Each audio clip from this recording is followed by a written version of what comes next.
Sometimes, an idea is so brilliant that it changes the world immediately. Sometimes, it takes a little longer.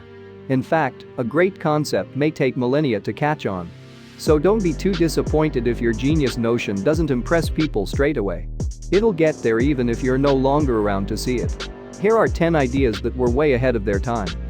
We publish new video every week. If you are new here, subscribe and click on the bell icon so you don't miss any future videos. It's free.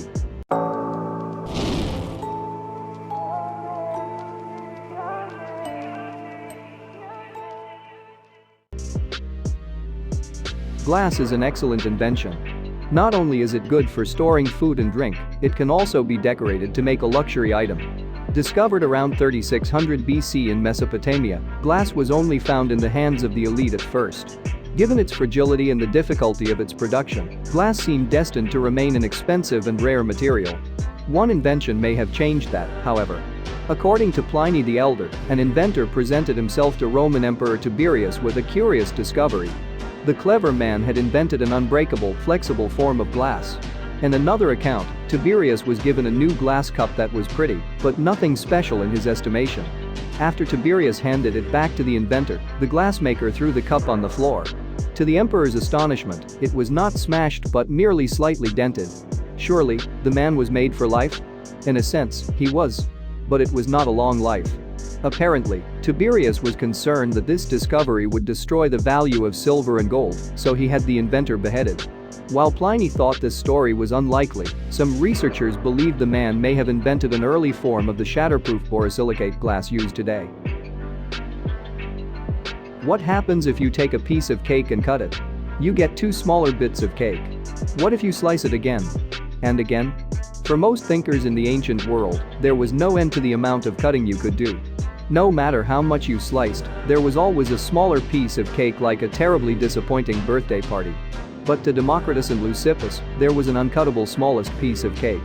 The Greek for uncuttable is atomos, from which we get the word atom. According to these philosophers, atoms come in a variety of forms. By mixing these different types of atoms, all visible matter is created. Today, we might call these mixtures molecules.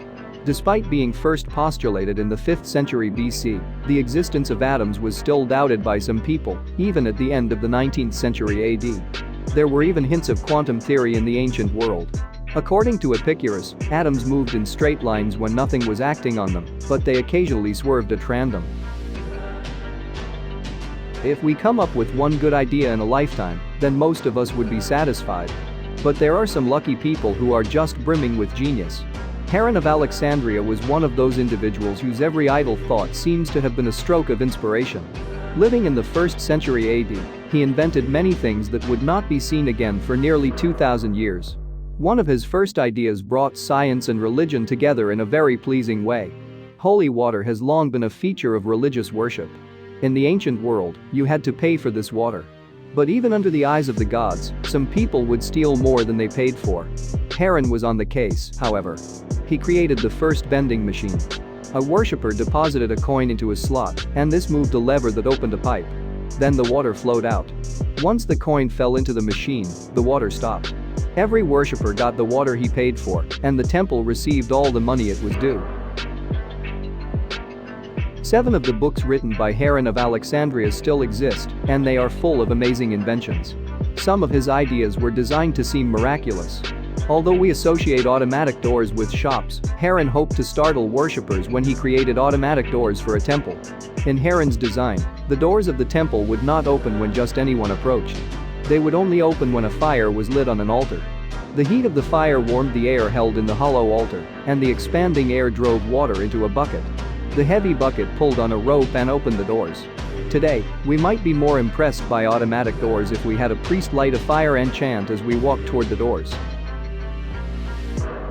Heron was not satisfied with religious tricks. One of his inventions might have truly revolutionized the world.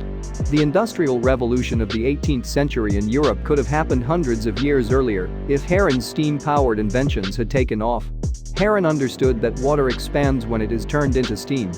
He created an object called the eolipile from a hollow ball and a few pipes. By producing steam and forcing it out of the pipes, the hollow ball would spin rapidly. Heron had invented the first steam engine. Unfortunately, The Ullapile remained a mere curiosity and was largely forgotten.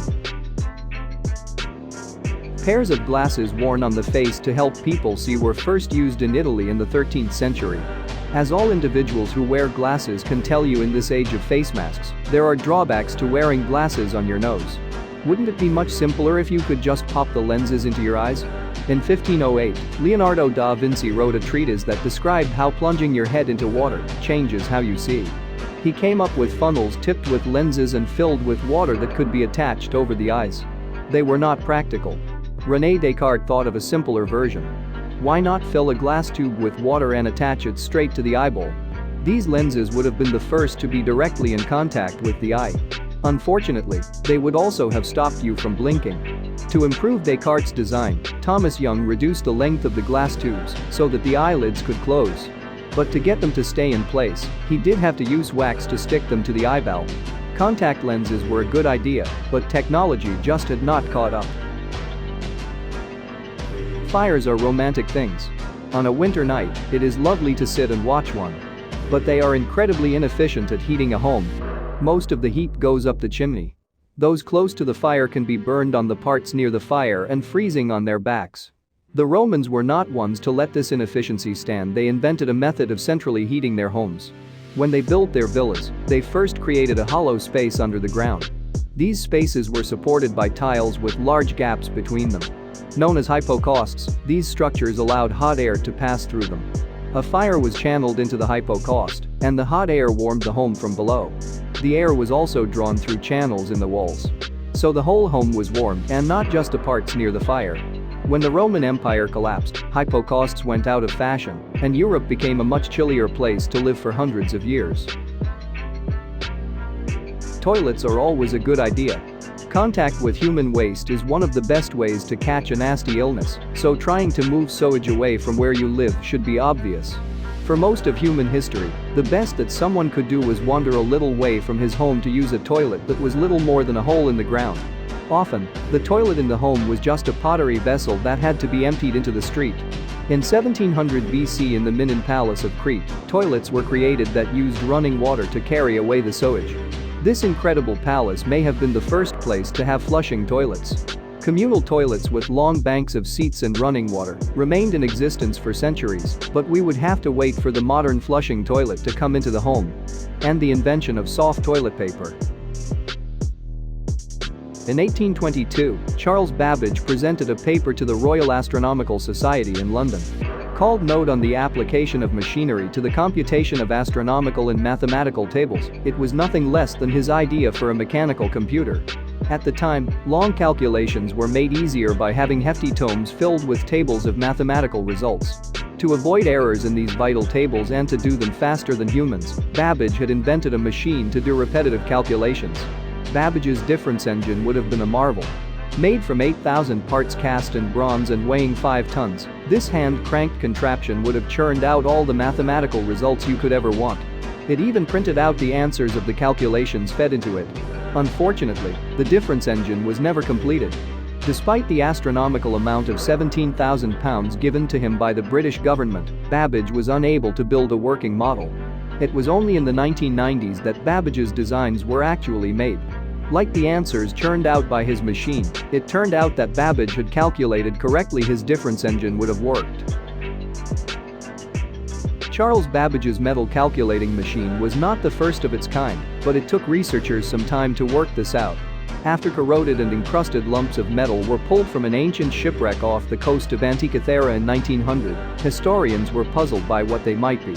These green fragments would have to wait until they were probed with X-rays to reveal their secrets. The Antikythera mechanism, as these fragments were named, consisted of at least 30 metal cogs that had been housed in a wooden box. The device was made around 100 BC. The interlocking wheels were marked with symbols that could be read by the user and used to calculate the positions of the sun, moon, and planets. By turning the wheels, you could get the mechanism to tell you what the heavens would look like on any given night. Some of the dials were marked with balls representing the heavenly objects they tracked, for example, a golden sun and a red Mars. The mechanism could even predict lunar and solar eclipses.